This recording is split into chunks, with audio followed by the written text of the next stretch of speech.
আল্লাহ আমার রব, এই রবি আমার সব। দামে দামে তন মনে তারি অনুভব। তোমার দুনিয়াতে আমি যেদিকে তাকাই, অথই নিয়ামতে ডুবে আছি সবাই। পাক পাখালির গানে শুনি তসবিহ কালো রব, তসবিহ কালো রব। আল্লাহ আমার রব, এই রবি। আসসালামু আলাইকুম। আলহামদুলিল্লাহ, আসসালাতু ওয়াসসালামু আলা রাসূলিল্লাহ। প্রিয় দর্শক, আপনারা যারা দেশে আছেন প্রবাসে, সবাইকে জানাই অনেক অনেক প্রীতি ও শুভেচ্ছা। শুরু হলো এনটিভি আয়োজিত এবং লাভ হেলো নিবেদিত অনুষ্ঠান আপনার জিজ্ঞাসা। আপনাদের সাথে আছি আমি জয়নুল আবেদিন আজাদ। আর আপনাদের মনে জাগা প্রশ্নের জিজ্ঞাসার জবাব দিচ্ছেন বিশিষ্ট আলেম ডক্টর মোহাম্মদ সাইফুল্লাহ। আসসালামু আলাইকুম ওয়া রাহমাতুল্লাহি ওয়া বারাকাতুহু। প্রিয় দর্শক, চলুন তাহলে জিজ্ঞাসার জগতে। শুরুতে একটি ইমেল পাঠিয়েছেন আব্দুর রহমান মেরাদিয়া, ঢাকা থেকে। লিখেছেন, সূরা ইখলাস 3 বার পড়লে কি একবার আল কোরআন খতমের সওয়াব পাওয়া যাবে? ধন্যবাদ। প্রশ্ন করেছেন সূরা ইখলাস 3 বার পড়লে কি একবার আল কোরআন খতমের সওয়াব পাওয়া যাবে? এই মর্মে একটি রিওয়ায়াত ইমাম বাইহাকী রাহিমাহুল্লাহ তাআলা বর্ণনা করেছেন তার সওয়াবের মধ্যে, কিন্তু এই রিওয়ায়াতটি শুদ্ধ নয়, সনদের দিক থেকে দাঈফ, দুর্বল। কেউ কেউ মাউদু বলেছেন, মিথ্যা বলেছেন। বাকি সহিহ বুখারীর মধ্যে একটি রিওয়ায়াত এসেছে, যে রিওয়ায়াত থেকে এই কথা কেউ কেউ বুঝতে পারেন। রাসূলুল্লাহ সাল্লাল্লাহু আলাইহি ওয়াসাল্লাম ইরশাদ করেছেন, আল্লাহু আহাদ আল্লাহুস সামাদ তাআদিলু সুলুসাল কোরআন। মানে কুল হুয়াল্লাহু আহাদ সূরাতুল ইখলাস তাআদিলু সুলুসাল কোরআন।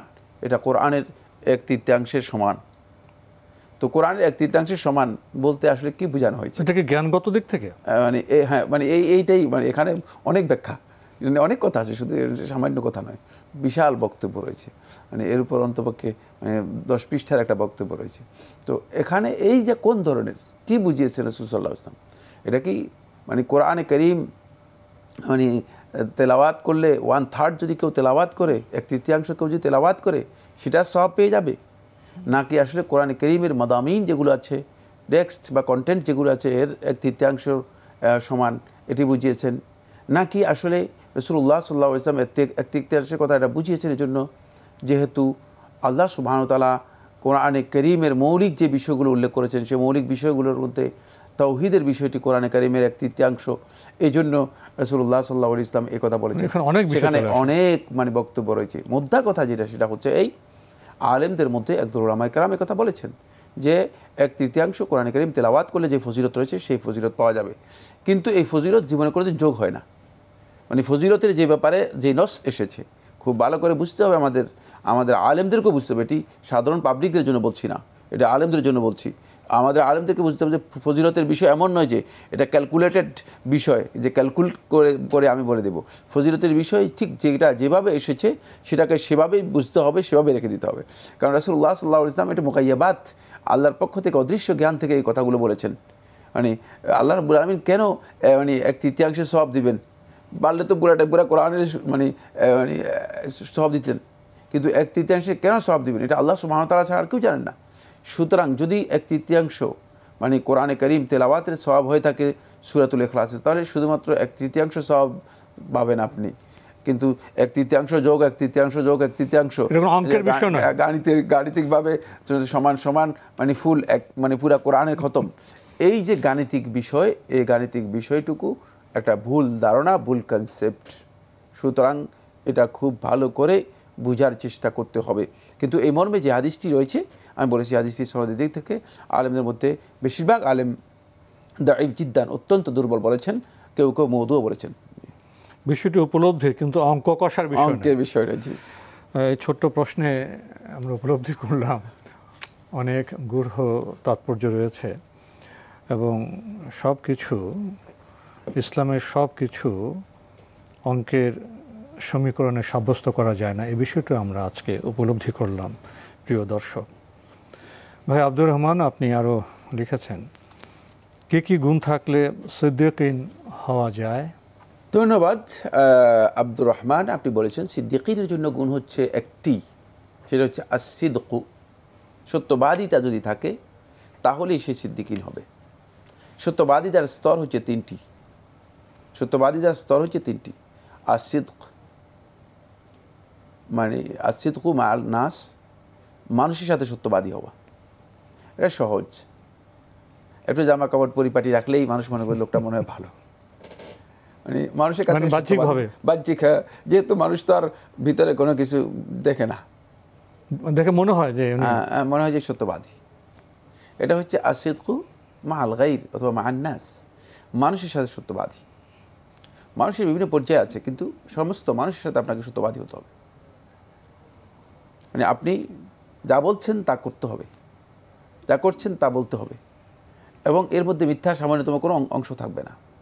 2 নম্বর হচ্ছে আসিদকু মা'আন নাফস, নিজের সাথে সত্যবাদী হওয়া অনেক কঠিন। প্রত্যেক সত্যবাদীকে দেখা যাচ্ছে যে নিজের সাথে সত্যবাদী হতে কঠিন হয়ে যাচ্ছে, কারণ দেখা যায় যে মনের অজান্তেও কোনো না কোনো অসত্য, নিজের সাথে অনেক দ্বন্দ্ব আছে, নিজের অজান্তেই মানে অনেক অসত্য ঢুকে যাচ্ছে নিজের মধ্যেই। সুতরাং নিজের সাথে সত্যবাদী হওয়া ভয়ঙ্কর কঠিন বিষয়। তখন তো আত্মসম্মান করা যায়, নিজেকে সম্মান করা যায় না, মানে ভয়ঙ্কর বিষয় হয়ে যাবে। সেখানে অনেকগুলো বিষয় জড়িত রয়েছে। থার্ড হচ্ছে আসিদকু মা আল্লাহ, আল্লাহর সাথে সত্যবাদী হওয়া। আল্লাহর সাথে সত্যবাদী যারা হয়েছে তারাই হচ্ছেন প্রকৃত সিদ্দিকিন। এই 3টি স্তর অতিক্রম করে যে ব্যক্তি লাস্ট স্তরে চলে গিয়েছে তিনি হচ্ছেন সিদ্দিকিন। এই জন্য আল্লাহ সুবহানাহু ওয়া তাআলা নবী এবং রাসূলদের ক্ষেত্রে বলেছেন কানা সিদ্দিকান নাবিয়্যা, তিনি নবীও ছিলেন, সিদ্দিকও ছিলেন। যারা ওই স্তরে ওই গ্রেডে উত্তীর্ণ হতে পেরেছে, আল্লাহ রাব্বুল আলামিনের সাথে যারা সত্যবাদিতার পরিপূর্ণ স্তর, যে কমিটেড, মানে সত্যবাদিতা আল্লাহ তাআলার সাথে সেটাকে পালন করতে পেরেছে, তারাই মূলত সত্যিকার সিদ্দিকিন। এর জন্য অনেক কিছু দরকার নেই, কিন্তু সব কিছু এর মধ্যে আছে। মানে এখানে সিদ্দিকিনের জন্য আলাদা আর বৈশিষ্ট্য উল্লেখ করার প্রয়োজন নেই, কিন্তু এর মধ্যে নাই যে এমন কোনো বিষয় নেই। সংক্ষিপ্ত সময়ে সিদ্দিকিনের যে ব্যাখ্যা দিলেন 3টি পর্যায়ে, তো এটা তো আমাদেরকে প্রভাবিত করেছে, এবং আমার তো এখন এখান থেকে সামনে আমি অগ্রসর হতে পারছি না। সিদ্দিকিনের যে ব্যাখ্যা, আমাদের বর্তমানে আমাদের সমাজ, আমাদের বিশ্ব ব্যবস্থা, আমাদের পরিবার, এখানে যা কিছু চলছে, ভাবতে গেলে তো সামনে অগ্রসর হতে পারছি না। এই যে বৈপরীত্য, এটার মূল কারণটা কি? এর মূল কারণ হচ্ছে আমরা দুটি জিনিস দ্বারা আক্রান্ত। একটি হচ্ছে আন-নাফস ওয়াল হাওয়া। নফস এবং হাওয়া এটা হলো যেটাকে আমরা প্রবৃত্তি বা কুপ্রবৃত্তি হিসেবে আখ্যায়িত করে থাকি, যেটাকে অন্য ভাষায় ইগো বলা যেতে পারে। এটি আমাদের ভিতরে ভয়ঙ্কর আঘাত হানতেছে। ফলে এই জিনিসগুলো সিদ্দিকিনের স্টেজ স্তরে উত্তীর্ণ হওয়ার জন্য আমাদের বড় ধরনের বাধা। এটা প্রথম বাধা, ভয়ঙ্কর ধরনের বাধা। আর এই বাধাটুকু আমার ভিতরের মধ্যে আছে। কারণ ভিতরে যদি আপনার শত্রু থাকে, আমার অন্তর্জগতে আছে, আপনার মানে মূল জায়গাতে যেখানে আপনার মানে আসল আপনি সত্যবাদীটাকে, যেখানে এটাকে কি বলা হয়, তাকে একেবারে গ্রথিত করে দিবেন, লালন করবেন, এটাকে আপনি এখানে একেবারে মানে প্রথিত করবেন, একেবারে পরিপূর্ণরূপে ঢুকিয়ে দিবেন, প্রবেশ করাবেন, সেখানে গিয়ে শত্রু রয়েছে। ফলে আপনি সেটা পারছেন না, এটা হলো প্রথম শত্রু। এই শত্রুর অনুসারী আমরা অনেকেই, কেউ কম বা কেউ বেশি। আর যারা কম করে থাকেন তাদের মধ্যে হয়তো কেউ নিয়ন্ত্রণ করতে পারেন, কেউ নিয়ন্ত্রণ করতে পারেন না। আর যারা নিয়ন্ত্রণ করতে পারেন, মানে যারা নিয়ন্ত্রণ করতে পারেন তারা মাঝে মধ্যে তাদের হোঁচট খেতে হয়, যেহেতু কঠিন বিষয়, মাঝে মধ্যে হোঁচট খেতে হয়। আবার কেউ আছে যে হোঁচট খায় না। আর যারা হোঁচট খায় না তারাও আশঙ্কা মুক্ত থাকতে পারে না। সুতরাং বুঝতে হবে যে কোথায় মানে এটার মানে তারাও কিন্তু আশঙ্কা মুক্ত নয়। যখনই কোনো কারণে সে ব্যক্তি নিজেকে আশঙ্কা মুক্ত অথবা নিরাপদ মনে করবে, তখনই সে পতিত হয়ে যাবে। আর এখানে এই হলো বড় সমস্যা, এটা বড় সমস্যা। এটা হলো প্রথম পয়েন্ট। দ্বিতীয় নম্বর যে পয়েন্টটি, সেটা হচ্ছে দ্বিতীয় একটি দুশ্মন আছে, আদবু মুবিন, প্রকাশ্য দুশ্মন, কিন্তু তার অবস্থান অপ্রকাশ্যে, অদৃশ্যে। দুশ্মন প্রকাশ্য, কিন্তু অবস্থান অপ্রকাশ্য হওয়ার কারণে এই দুশ্মন থেকেও আমরা নিজেদেরকে মানে যেভাবে রক্ষা করা দরকার, যেভাবে নিজেকে বাঁচানোর দরকার সেভাবে বাঁচাতে পারছি না। ফলে দেখা যাচ্ছে যে দুশ্মন আমাকে বিভিন্নভাবে প্রলোভিত করে। আমি মনে করি যে এখানে একটু করলে অসুবিধা কি, আমি আবার ফিরে আসব। কিন্তু দেখা যায় যে প্রত্যেকটি ব্যক্তি যখন তার দিবসের কাজকে তিনি পরিপূর্ণরূপে মুনাকাশা করবেন, এটাকে ডিসকাস করবেন এবং পর্যালোচনা করবেন, তখন দেখা যাবে যে তিনি বলবেন, আমি তো এই জায়গায় আসলে সিদ্দিকের স্টেজে যেতে পারিনি, অথবা সিদ্দিক নয় সত্যবাদীর স্টেজেও যেতে পারিনি। এর কারণ হচ্ছে ওই যে তাকে জায়গায় জায়গায় শয়তান কিছু না কিছু কি করেছে, মানে বিচ্যুতি তার মধ্যে ঘটিয়ে দিয়েছে।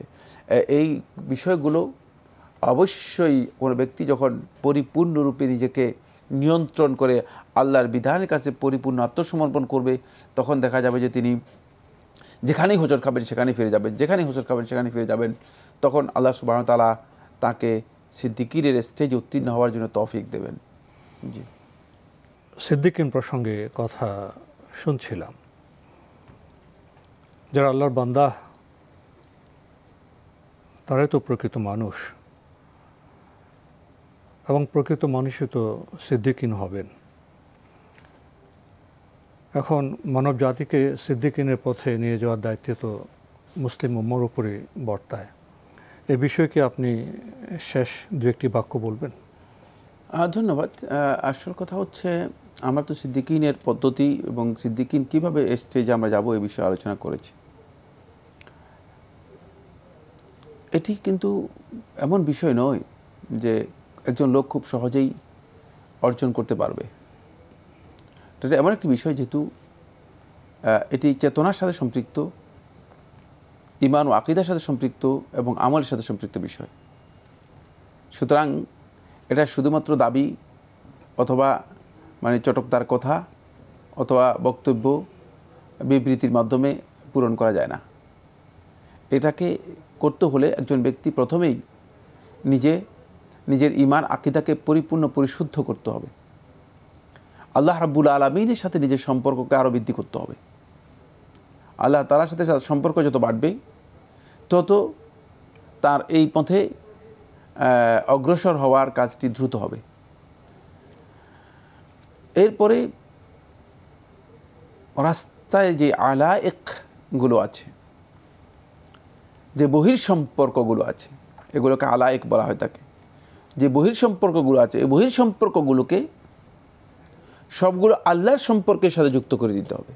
পিতা পুত্রের সম্পর্ক, স্বামী স্ত্রীর সম্পর্ক, আত্মীয়তার সম্পর্ক, সম্পদের সম্পর্ক, প্রশাসনের শাসনের সম্পর্ক, এই যে ক্ষমতার মানে সম্পর্ক, এই সব সম্পর্ককে আল্লাহর সম্পর্কের সাথে যুক্ত করে দিতে হবে।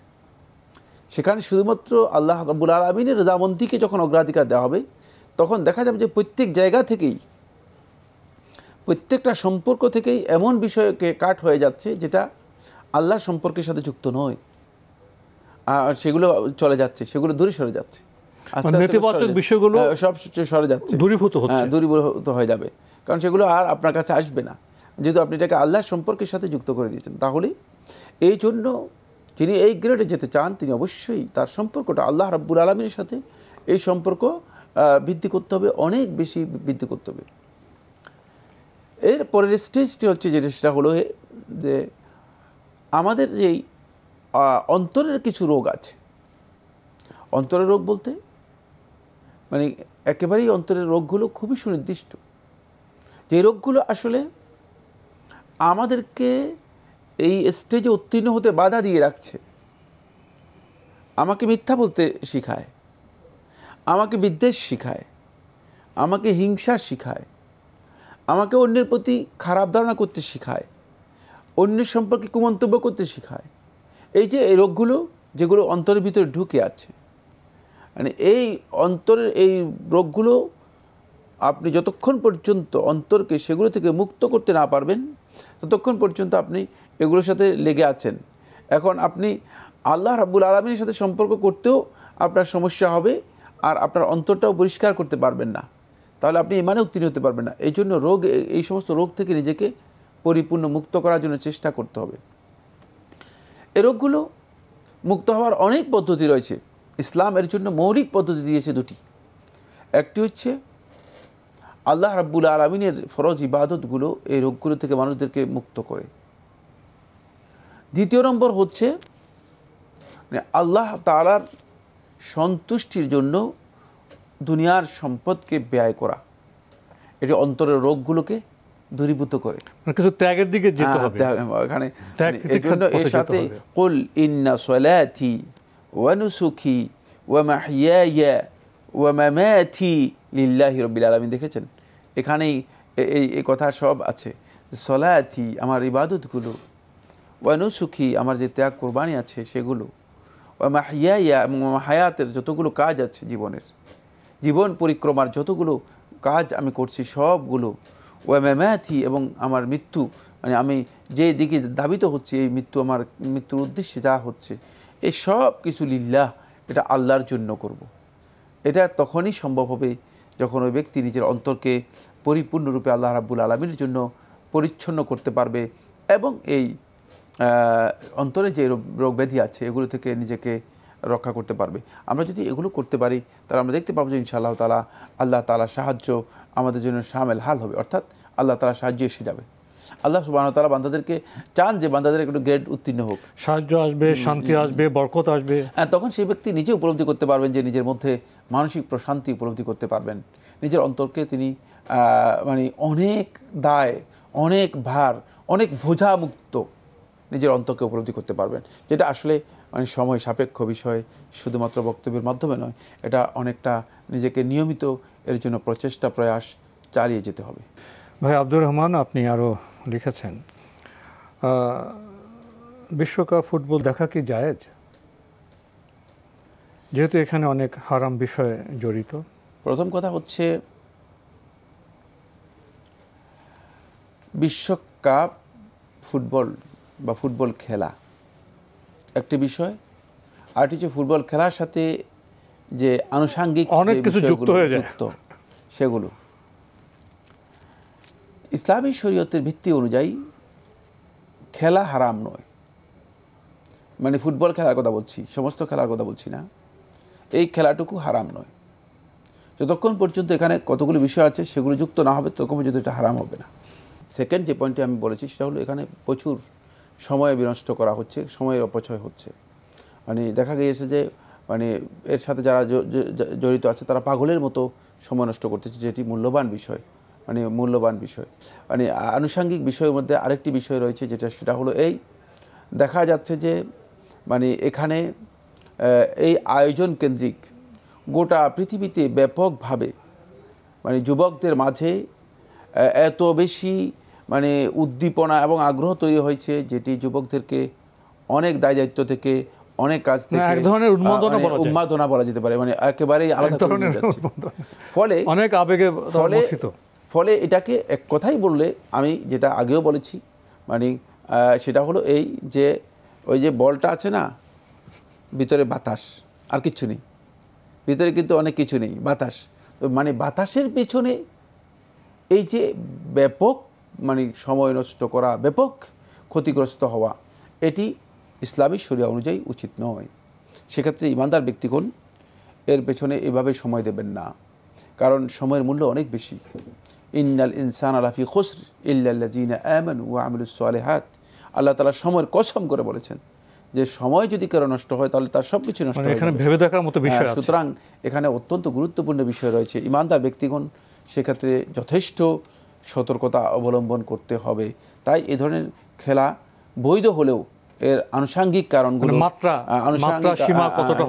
আনুষাঙ্গিক কারণগুলো এমনভাবে আমাদেরকে ক্ষতিগ্রস্ত বিপর্যস্ত করছে যে এগুলোর পেছনে সময় এবং অর্থ, আপনি আশ্চর্য হবেন যে এক ব্যক্তি শুনেছি যে ফকির, বুঝতে পেরেছেন, সে এর জন্য তার যা আছে সমস্ত টাকা ব্যয় করে পতাকা তৈরি করতেছে। মানে এই যে মাতলামির উন্মাদনা, আবেগের যে এই উন্মাদনার এখানে আসলে কোনো স্থান নেই। কারণ আমরা মুসলিমরা উন্মাদ জাতি নই, আমরা জ্ঞান ভিত্তিক একটি জাতি, আমাদের বিবেচনা অত্যন্ত মানে শানিত। আমরা যেহেতু কোরআন এবং হাদিসের স্টাডি করে তারপরে ইসলাম আমরা হালাল হলেও কোন বিষয়ে কতটা গুরুত্ব পাবে, যথা বিষয়কে আমাদের যথাস্থানে রাখতে হবে। সুতরাং এখানে কোনোভাবেই উচিত নয় যে ইমানদার ব্যক্তিগণ এভাবে নিজেদের মূল্যবান সময় নষ্ট করবে, বরং এগুলো থেকে নিজেদেরকে পরহেজ করার জন্য সর্বোচ্চ চেষ্টা করবেন। তো আজকে আমাদের এখানে শেষ করতে হচ্ছে। আপনাকে অনেক ধন্যবাদ। আপনাকে অনেক ধন্যবাদ। প্রিয় দর্শক, আমরা দেখছিলাম এনটিভি আয়োজিত এবং লাভ হলো নিবেদিত অনুষ্ঠান আপনার জিজ্ঞাসা। আমাদের অনুষ্ঠান আপনারা এনটিভি অনলাইনেও দেখতে পারবেন। ভিজিট করুন www.ntvbd.com। শেষে এসে আমরা ভাই আব্দুর রহমান আপনার ইমেল পড়ছিলাম। আপনার ইমেলের প্রশ্নগুলোতে বেশ গভীরতা ছিল, ব্যাপক বিষয় ছিল।